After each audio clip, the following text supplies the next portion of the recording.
the standard way in measuring a niche is holding your tape parallel to the stud and to the noggin, and be aware that when you're measuring the niche that you allow that 5mm.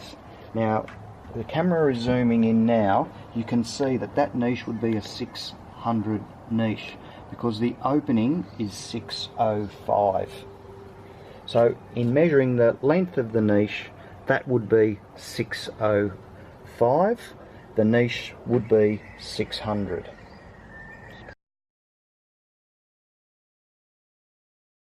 Measuring the height of the niche, that's the same as measuring the length of the niche.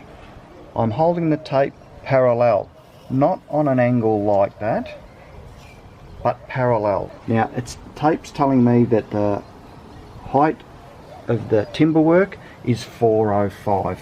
So when ordering a niche for a hole, for example, of this size, it would be 400.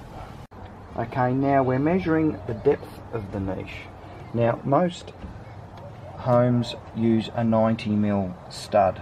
So this tape is telling me that that timber work is 90mm, but in some cases it could be 80mm, it could be 75mm.